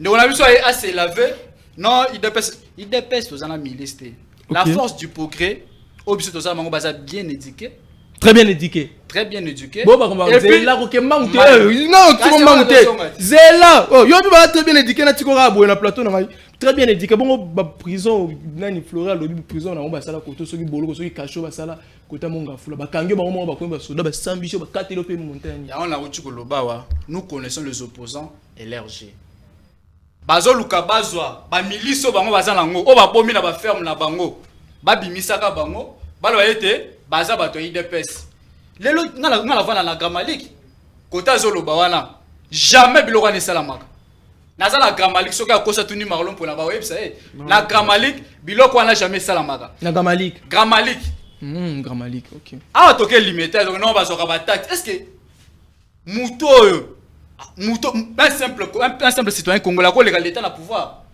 il y a des services niveau sur le terrain comment muto ki dans la pauvre azo mon taxe ndeko na biso zo za ndelo ka kuluba comment meseni na kofinga je comprends l'autorité moi la bango afiko bafinga ka bango Pebele va beta marape kuna na kinga kat. Mais Kabila le baraté wala na côté Kabila tout ça les Kabila le baraté recteur à silence. Pourquoi c'est la Kabila mambo le baraté? Wala bina te yumo yebi ke Kabila le baraté. Pourquoi c'est la Kabila on a plateau na rappel ici. Kabila le baraté travers bango. Comme Kabila va jeune à sokoli tongo ayena plateau pas finga ba autorité mboka. Afinga ka biso na plateau to kopesa ka mo kamwa respect c'est que la qui c'est que Zabiloko a copié autorité morale là bango. Merci toke ka sélection. Tu na ko mutuna déjà. Aye ba ete IDPS et analyste et puis atika confondre Augustin Kabou et la Chadari différence faut aye ba kelo comment peut-être azo mona longa Augustin Kabou la Chadari mais je ne comprends pas hier à lobby on confondre na Augustin Kabou hier lobby hier on confondre Augustin la Chadari mais parce que yama na lobby awa mona ka ndeko na biso oui bien on sait que zande ndenge na bango ko mafinga toujours ba Chadari afinga bon merci souka wala po l'équipe beloko moko ta toke ka élection décembre 2020 et puis à la tissu sur écharpe na kingo ils ont reflété pas c'est pas ma famille va délivrer pour la belle élection ya pas de pourquoi il est dans le mal nous devons nous aider nous ça pour ceux qui va délivrer Flori mais ceux qui n'appellent la zone tambola mabe et kosenga si ko Godem Poya délivrer Flori dans ma mozo Lucasco donc il y a le moment na yo po yo ka pasteur Godem Poya délivrer Flori OK élection mais yo moko ebiki bato ya Kabila po na kokende appelons le chat par son nom bato ya Kabila bato FCC baza prêt ya kokende élection té nandeni tolandaka yo za presse tolandaka autorité moi la bango lobaka secrétaire général la bango lobaka bakoza ba carte té tokozo ba carte té donc la belle élection de bango zo rendre dialogue po bazonga le sous ba ko boma sous peuple ba boma pendant 18 ans bazo luka dialogue bazonga li sous ba ko bebisa biloko chef de l'état sali dans 4 ans biso 2020 le 20 décembre 2023 nous irons aux élections et puis notre parti de PES tu as aligné déjà 500 députés nationaux. 500. Bino déjà 500. Surtout sur la circonscription nyonso. Bosco ba allié na bino ba aligné combien? Bino pe déjà IDP 500. Bon dire c'est belé. Mais tous ça IDP allié. Ah, donc bino nyonso dans l'ensemble. Nous avons déjà aligné nos 500 candidats. Ah, dans l'ensemble c'est bon. Députés nationaux na ba circonscription nyonso. C'est que tous ça na ta distraction té. Biso ta to kanyi misu to fongoli. Président Seigneur, nous lobby élection ezali. Nos députés, nous irons aux élections. Très bien, mais vous ça fait dans le carte il y a la duplicateur. Bon, binoté, on a dans notre message et pas il y a le président qui dit moi ba duplicateur au pays pour opération en abandon. Mais on a habité faut le ndeko na Ezekiel. Ah merci. Il faut ebe loko moko ba opposant bazolu ke loko mususu par rapport à l'élection. Awa tomoni président Seni à lobby to tie ba site pour que nous avons duplicateur pour plutôt qu'il y ait une élection. OK. Vu que bande on a besoin ça préparer te ba komi koya na mo fichier électoral oh boy na boy. Mais vous avez peur de quoi? Allons aux élections. Si même nous vous êtes des parce que opposition est ça boya la bonne prochaine plan société malam peuple a bête le bino maboko. Prochaine société ezate kaka mafingo bazota na mnoko na bango. Projet zate. Mais il est là devant moi. Bon, merci. Kasi lobby mingi kasi marrant. T'es na lobby belete apparemment aux côté de la FCC. Ah, moi le côté li mutute. Ah, est-ce que bon cité kasi na tikelo cité pour bina côté na tikelo cité kasi cité 30 secondes. Biso IDPS toujours appelé FCC. Na 2011. Tokendaka maponamité. Bango bato Kabila bakendaka maponami. OK. C'est que eza eloko ba ko tangisa biso te. Nous maîtrisons déjà les opposants. Nous toyebi je na bango. Na ko penga na population nyonso. Na ba député nationaux na biso nyonso bazo travailler déjà sur le terrain. Et nous sur les élections, majorité au faveur nani o bando biso ba salaki ba tricherie wana. Nous aurons une belle majorité en 2024 avec notre secrétaire général Augustin Kabou. Donc, vous avez une majorité télélo. Mais, comment on a marqué que Salama, ndeko union sacrée, au comique se met trouble pour la OPF service chef de l'État. Mais merci Marlon, merci Marlon. Mais ce boy boy boum, ngabo tika bato FCC botia bango te. Pour ni botia ki bango na gouvernement bino botia trouble. Pour la battre, merci. Wala lo je tika na lo besika wana. Ko tika peuple ne lo mona mutu. Kasi bino bozu bato ba uta ke pas Kabila. Fallait que bozo bato le chef de l'État a fongoli maboko pour la mutu nyonso. Batu baye tout le monde qui va te changer. Bino monde qui va te changer. N'est-ce pas longoli bilambe pas Saint-Pierre to latisi je crois to latisi ne Saint-Jacques. Pas triplé biso. Mais tu as bango biso IDPS tozana bino veille. Au sali mabe to lobby. Au sali malam to betelo maboko. Très bien. mais ngobila pe amo bobetele maboko. Flori Béa, élection décembre 2023, élection ou dialogue. Parce que nous avions remarqué, oui, parce que nous avons ok. Alors, Flori, déjà au départ, quand on a enrôlé Bandaki, vous avez refusé d'aller. Vous voyez qui s'enrôler. Carte qualité, habileté, tout qu'on sort, ainsi de suite, c'est ok. Et ça, carte, on n'a ni rien qui est réservé pour une élection, carte d'identité. Bien que lancement carte d'identité qui présente des répliques à ça surtout il a biso peto zoa Flori bino boboy ko s'enrôler parce que lelo oyo ceux qui seni il y a président Kabi pardon qu'est-ce que j'ai dit Kabou j'allais dire Kadimon et bien que non élection ezali ba tipikata peto salema ba carte d'électeur et puis seni yango aza crédible transparente et puis ndé bolingo na bino ceux qui faut bokinde élection bokinde ndengeni donc 2023 bino boza pour dialogue ou bien besoin d'insister pour une élection Flori. En fait, il faut souligner d'abord qu'il n'y a pas d'élection. Voilà, il y a un lobby, mais c'est une lobby bon côté Flori. Je dis ceci. Nazo zongi sabino sima. Na 2016, batu ba déposa ka ba candidature. Ba futa kana ba caution. Mais l'élection ça les makana 2018.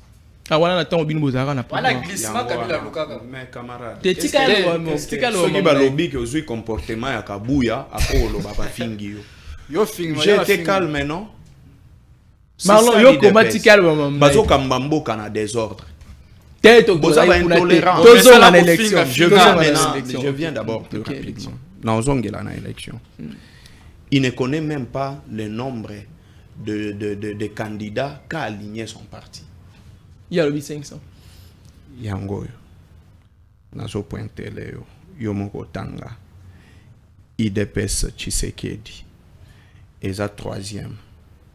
Ba aligné 403 candidats. IDPS Tshisekedi. Eza troisième. Oui, je vis 403 candidats. Voilà. Zela c'est là makambo la tanga bien té. IDPS Union pour la démocratie et le progrès social, Tshisekedi. Bah, tu es très bien, 403 candidats. Mais il y a lobby combien? Bon, peut-être bah, salut moi réduction d'âme. Non, bah salut, réduction parce que non, pas salut les paroles. Tu as le bah pardon. Pour y a ça le bah. Nani Kadima, nanu a lavé fichier à ma candidature ou anate pour appeler ça le nombre effectif soit à longola ba parti mususu atika mususu. Donc c'est-à-dire nyonso ya loba keza lokuta. Ko comparer Kabuya na Shadari za lokolo zo comparer Michael Jackson na Chaka Kongo. Ta finga ba maman. Pour comprendre. Emmanuel Shadari, c'est un professeur qui insulte des mamans d'université. Tolérance. Emmanuel Shadari était candidat président de la République Abima, troisième. Emmanuel Shadari a géré plusieurs fois. Plusieurs fois, Azalaga ministre et intérieur, donc a géré à Ebi État. Kabouya Sala mécanique na IEC. Tu ne peux pas comparer. Marlon Zela, comment pardon Marlon. Comme Shadar a fait un maman. Zela Marlon Zela. Pourquoi tu la raboité Marlon yo Zolandana. Zela vous quoi Moukantumbolo.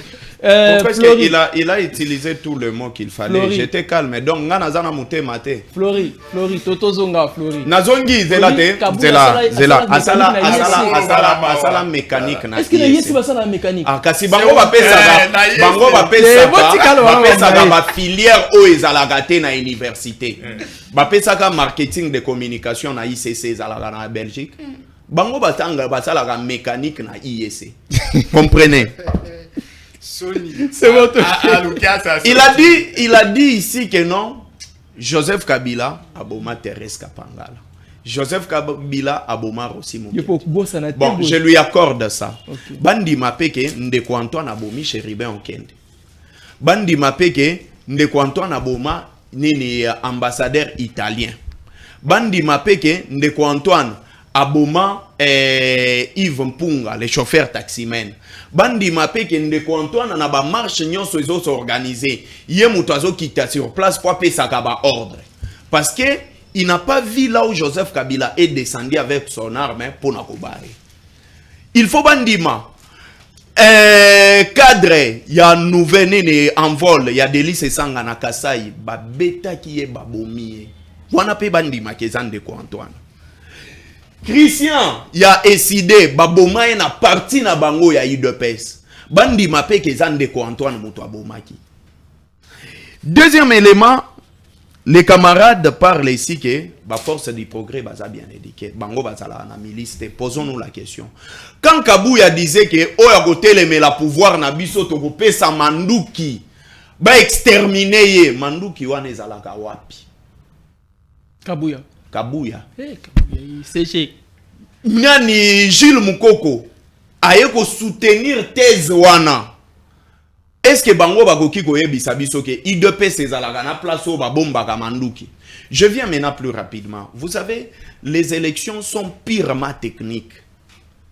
Les élections, certes, on les organise pour les politiques, mais l'organisation des élections sont purement techniques. Raison pour laquelle nous avons parlé du fichier électoral. La configuration de la CENI. Jusque-là, ça pose problème. Configuration de la CENI. Le problème, c'est à quel niveau? Le problème, c'est au niveau où ils n'ont pas respecté l'article 6, l'article 10, tu as 20 dans la loi électorale. C'est-à-dire quoi? Il a fallu qu'il y ait de parties prenantes, parties prenantes, représenter Bango. Quand on parle de parties prenantes, la majorité, opposition, la société civile. Okay. Mais Bapesanga, le nom Oyo, Batuya opposition, Batinda Kuna. Parce que ça ne doit pas se faire que non. Naebo Batindinga comme membre à FCC. Il faut emmener sur base à PV. Et PV, il faut approuver par Mbosso. Que Mbosso nous dise les PV qu'il a reçus pour les gens de l'opposition. Deuxième élément. Et pourquoi est-ce que si réellement audit y a fichier électoral et salami, pourquoi va rendre en public? Beta na Google fichier électoral décennie 2018 au monde en osso beti kombono ekobima. Mais beta ya 2023 jusque là na pesi na batunyo so bazolanda biso ba beta ngo, pourquoi est-ce que ba ochango en place? C'est-à-dire que bino processus na bino za ba fichier en place. Mais c'est ça la logique. C'est ça la logique. Ce qui lobby ba fichier en place. Il ne faut pas confondre un expert en matière électorale na un observateur. Kadima c'est un observateur. Et ça de la même manière Nekonanga Nengal Kaza candidat provincial, il va avoir ses observateurs na kati ya Seni. De la même manière que Kadima za observateur. Non, lui il est le président. Aza oui, mais il n'est pas expert. Il a travaillé comme un observateur dans le processus électoral. Il ne peut pas dire qu'il a l'expérience. Il y a un compter un bulletin de vote dans le processus électoral ou il Et ici, nous avons parlé de la densité et de la démographie de notre pays. La cartographie, ça pose problème jusque-là. Et ils ont violé l'article 115. Il y a loi organique, il y a électorale. Mais loi on a balobi que la répartition des sièges. Okay. Il faut ça les sur base yanine. Sur base il y a circonscription. Oui. Sur base il y a territoire. Sur base il y a ville. Il y a bateau oyo le nombre de gens qui se sont enrôlés. Mais dites-nous, Massissi va s'enrôler, Rutshuru va s'enrôler, Bunagana va s'enrôler. Mais écoutez, kuna va pesi en gros siège sur base de quoi? Kwamuntu va s'enrôler, pourquoi va pesi va siège na Kwamuntu? Peut-être va se référer na. Va se référer na cardini na loi ya répartition ya Corneille Nanga. Est-ce que ezana na ba contexte moko? Et batu oyo ba ko cha place wana na ba Rutshuru, Massissi tout ça et kozala banani. Merci Florichi. Toute violation de loi est une infraction. Okay. De la même manière, on a violé moi nanayo. Et ça infraction. De la même manière, on a violé la loi organique dans l'article 115. Mais ici, est-ce qu'on peut faire un débat technique ou bien il faut faire un débat sur base de ce que vos partis politiques vous disent? Très bien, Flori. C'est aussi ça. Mais attendez. Oui. Je viens sur la Cour constitutionnelle. La Cour constitutionnelle, jusque-là, la Cour constitutionnelle doit être impartielle. Mais Cour constitutionnelle n'a pas Tshisekedi. Comment ça? Cour constitutionnelle n'a pas chilombolisé. Comment vous comprenez? Mais je vous dis, tous ces gens-là, ils travaillent au bénéfice de M. Antoine. Qu'est-ce qui le prouve? Yo, Salagini, yo, Monique, non, les gens là-bas travaillent dans le profil de M. Antoine. Donc, tu n'as pas vu. Non, je te réponds, c'est une très belle question. Okay. Aujourd'hui, sous le règne de l'UDPS, toutes les institutions se sont transformées en communicateurs de M. Antoine. Comment ça? J'ai dit toutes les institutions se sont transformées en communicateurs de M. Antoine. Nazo peso ba élément. Bakangi Escadela, Salomo. On n'a pas vu basali point de presse pour justifier Nenge Bakangeli Salomo. Awa liwa ya Chéribé Okende. On n'a pas vu le président de la Cour constitutionnelle, parce que la Cour constitutionnelle, c'est une institution. Qui a des communicateurs, qui a les procureurs, donc bien composé. Mais le président de la Cour constitutionnelle, ça les prend point de presse pour donner du bénéfice à M. Antoine. Vous comprenez? Et c'est aussi un problème. Organiser les élections, les bonnes élections, peut aider à l'évolution d'un pays. Mais organiser les mauvaises élections, c'est créer le chaos dans un pays. Et bango tellement que Bazana Posa va créer chaos dans Mboko, je vous dis, ils ne vont pas s'en sortir. Merci Flori, merci. Ceux qui bakanisi que s'ils pensent que les Congolais sont deep, ou bien silence il y a ba opposant ndenge ba opposant Bazana, nous sommes incapables basala yango. Mais bientôt là, l'article 64 dans son premier alinéa sera activé. Merci Flori. Vous allez voir que tous ces gens qui sont avec eux, ils vont aujourd'hui fuir les pouvoirs, je vous dis. Merci Flori, merci. Alors moi, non faut le téléphone bobenga, non faut le téléphone bobenga bobeta biloko. To le ma moitali élection, to be moi guerre eza dans l'assemblée provinciale. Bon, pas dans l'assemblée provinciale mais dans le gouvernement provincial il y a Kinshasa et to chikolo belango, mais nangi na fungo la téléphone mais avant nazo mitu na mutu na mo na tuni Emmanuel te, na tuni Marlon te, na tuni pe Flori te. Na mituni bilon de population. Population, bon mais quand même que ça la étude. Pourquoi batu nyonso? Bon, ba gouvernement nyonso congolais, ceux qui basent na opposition, ba komaka ba ennemi, ya batu basent na pouvoir. Ba o basent na pouvoir, ba komaka ba ennemi, ya ba opposant. Est-ce que cause en opposition, ils ont nécessité cause en conflit? Opposition et la rawana pour proposer soit aider. Est-ce que cause en a pouvoir est synonyme ya koloba nyonso lobetika la bongo ou bien synonyme pe ya koyoka bandeko mususu pona komika alignement pona kosunga population oyo a pesibino bokonzi wana nde eloko elekela ngai ba opposant ba kondana ka bato ya pouvoir ba rejeter ka faute ya mope na ba opposant maintenant population na nyonso oyo azo gagner nini. C'est ça le grand problème. 2023, bah, élection, tozo kende. Congolais et Congolaises. Toye ba nani oyo esengeli ope savoir na yo. Kiti sa voli ma télévision na yo.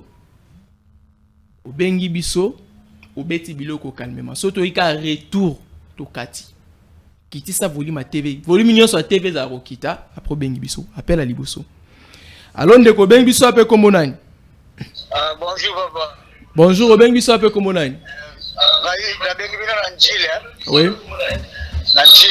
Comment on a? Papa Jean. Papa Jean, Nandi, il est toujours au cas où. La case 13. Volume à télévision, Papa Jean, quitte ça, volume à télévision, et tu as vu ma kelele. Quitte ça, volume à télévision. Ok, toujours au cas où. Moi, je suis papa, on a la team net, on a un pépé, on a vendu, on a Atika Goloba. Bazana leso ba opesa batute. Ta ba ba ke zo ba carte électeur ba ba boye ko zo ba carte électeur. Ba candidat ko za na kawo bona ba ba ka zo mboka ngol koma ya bango. Ntsoko ezali ya peuple congolais. Yene mtazo ba zo fuye ba kima na pouvoir. Ba onde ba kima na pouvoir. Merci. To lotala ba tina suka londe bazana ba kanga ba no ba lo ba kutu telo ko bate. biso te totile bango ba carte électeur te loko baboye ko ba carte électeur bavanda ka bongo biso tozo kene élection. Merci papa na ngai mais wa tolérance ça. Ko sarole ba sarole ka ba kena bina élection. Merci beaucoup. Ba ko tout bavanda ne ba ninge ko bavanda ka bongo. Merci. Ba ka pena ba plateau te ba ça c'est trop méchant. Bah te bandeko bino bat bolanda biso to yebsa bino biso awa to rana biso chaîne église au milieu du village. Soko za contre propos ya mutu moko lobango bien ko lobango n'impolitesse te. Soza contre propos ya Flori non ndeko Flori na sepete na ndenga lobi ngai bango basala ki 18 ans bango sila batikela mu kwantobo calmement. Bozala un peu c'est pas bien. Donc ozala pour Flori ou contre les avis na yo to boya te to en état de démocratie mais au moins moi ndinga kolobila ezala bien. Allô ndeko bengi biso ape comme nani? Allô? Oui, allô papa bengi biso ape comme nani? Oui, allô? Obengi biso ape comme nani? Comment la ragile na bengi na kinga na zaji comment la ragile na bengi na kinga boa? Oui, tozo ka contribution les anines. Problème na ngezali la politique va se distraire du féminisme population. Et le moko eko changer zati. Pas du pouvoir asala nae. Ça na esoke koku, ça me pas remplacer mon téléphone. C'est à voter de banzam. Pour ça voter dans la politique. Oya zolo balelo. Je va régner na tango na bango. La sala ina ndenge na bango. O pe ba régner. Parce que bango ba régner. Ça na bango pe tira. Merci.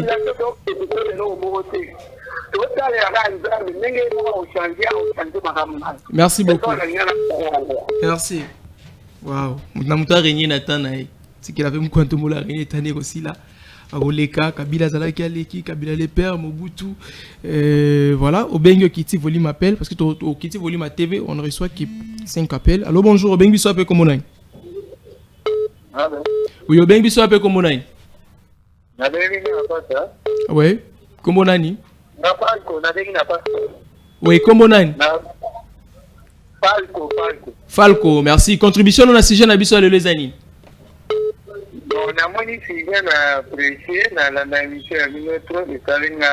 Merci. Au moins, il problème est années pour la manette à l'objet nécessaire.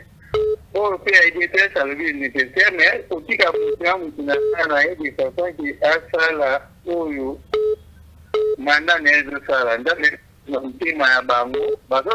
Peut-être par sentiment ou quoi. Waouh, c'est parti. Allô, bonjour. Allô, bonjour. Oui, Obengo Bisso appelle comme on a. Papa Mitterrand na Kimbanse que tozoka contribution na. Oui, na président de Mbote mais ngai na no babu. Entre IDPS na PPRD. Bango mi balé nous avons fait ça pour le son à zaki na la démocratie. OK. C'est au comment la télé ba benni entre déjà le tyran. Il y a arrangement à la tutelle. La seule entre IDPS na PPRD. Les bango ba ko ba tenir d'élection. Même IDPS ça ko battre. Parti de démocratie dans l'IDPS. Même PPRD, la même chose. Hein? Parti du secrétaire général qui va on y a parti à l'élection. Merci.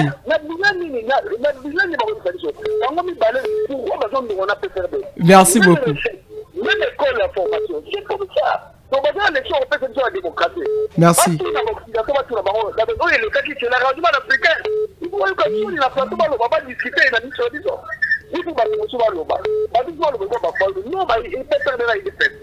Merci beaucoup. Merci.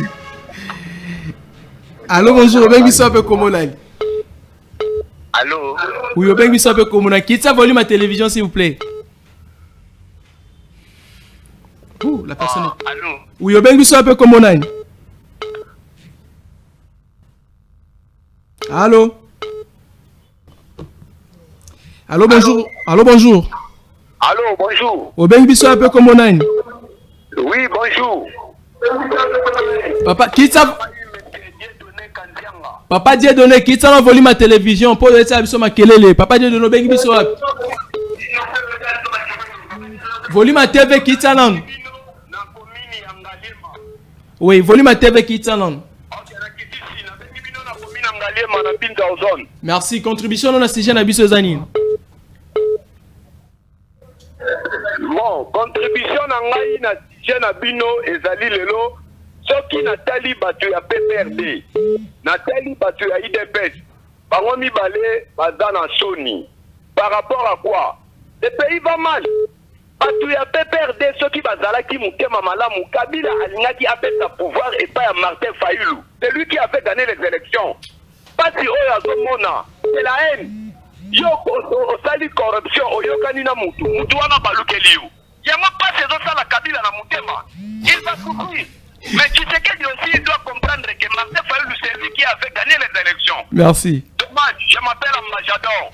Merci. El Matador. Nabani na kamunganga mwana ndela singa. Merci El Matador. Merci. El Matador. Merci El Matador. Allez, les tout derniers appels que ça, je n'appelle si mal au bateau 6. Allô, bonjour, même ici avec Komoline.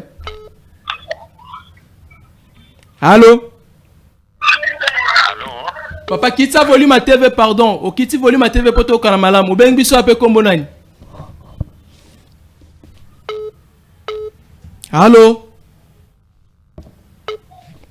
Allô, bonjour. Bonjour. Ou bien, biso appelle Komoline.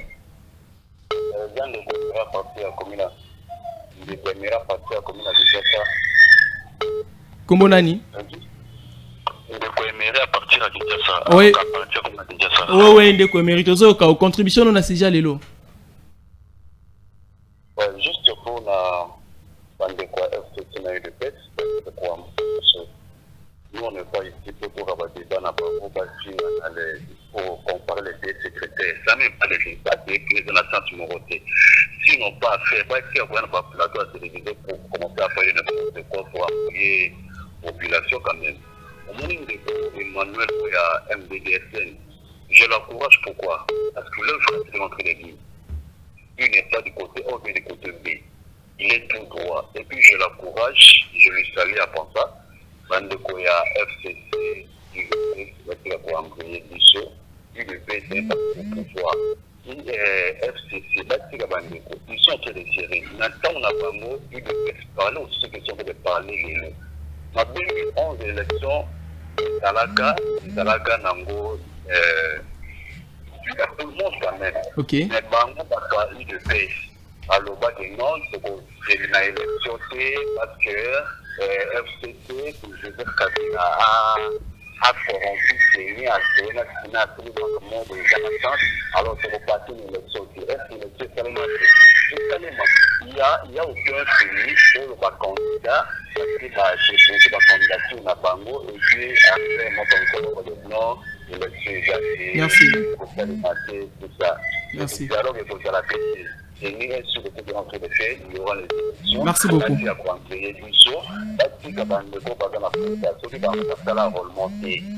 ce n'est pas important pas embrayer pas merci merci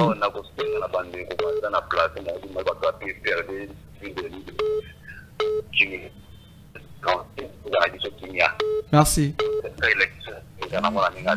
merci ok Emmanuel merci beaucoup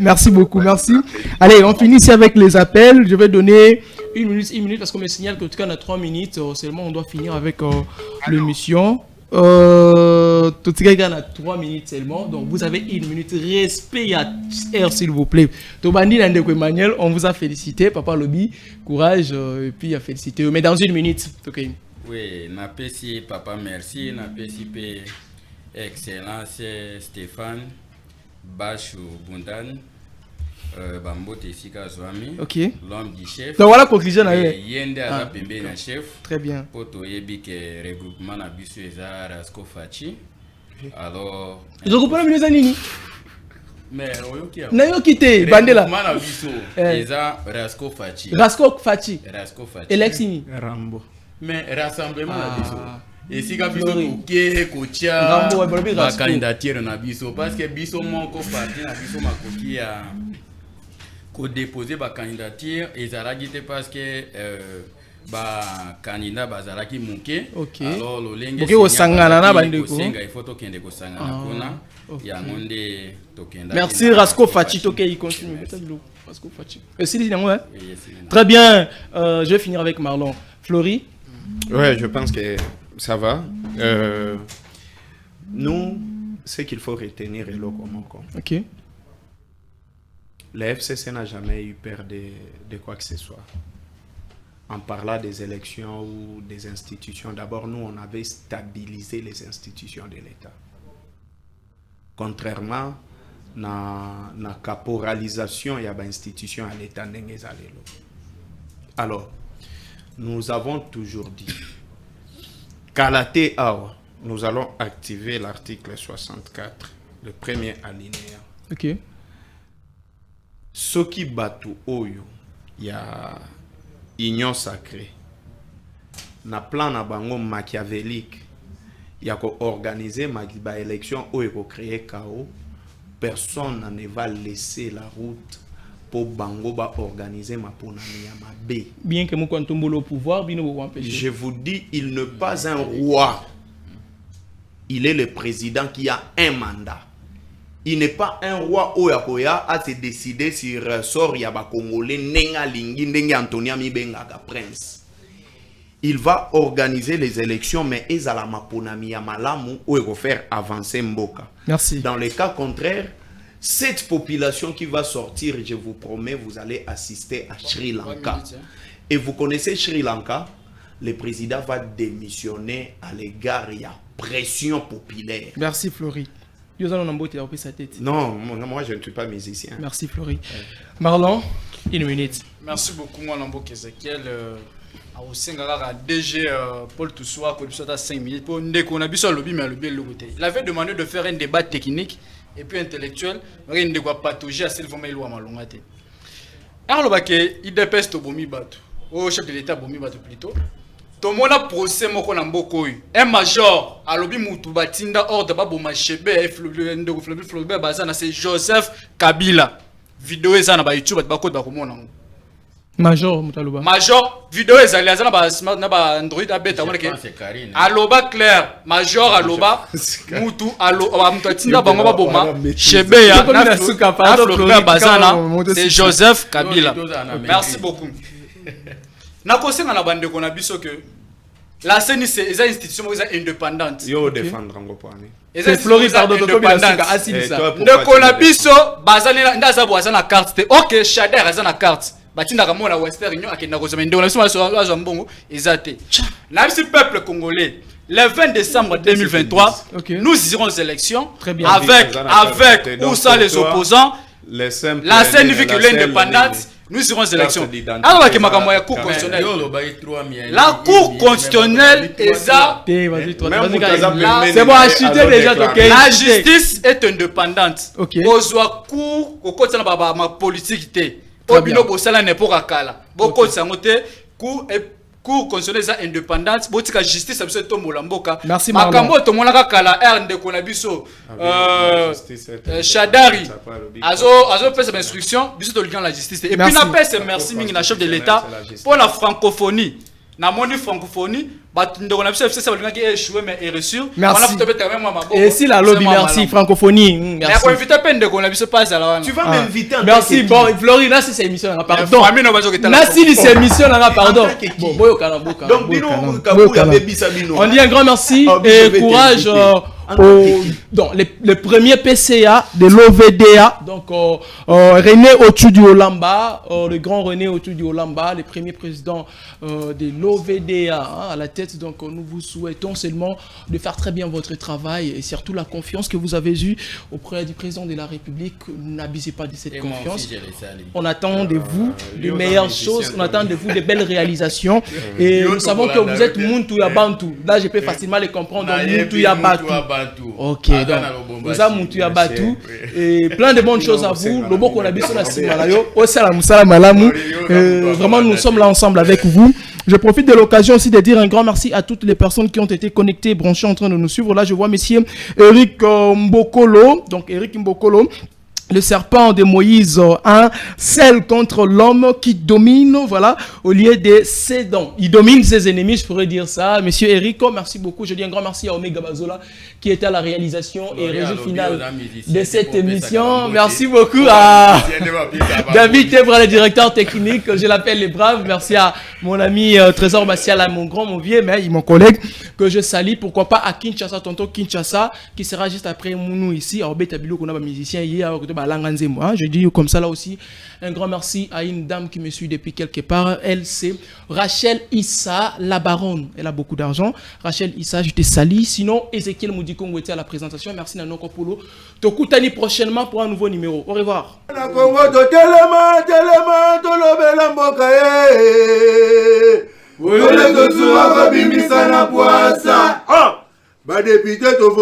Bateau salarié, bateau salarié,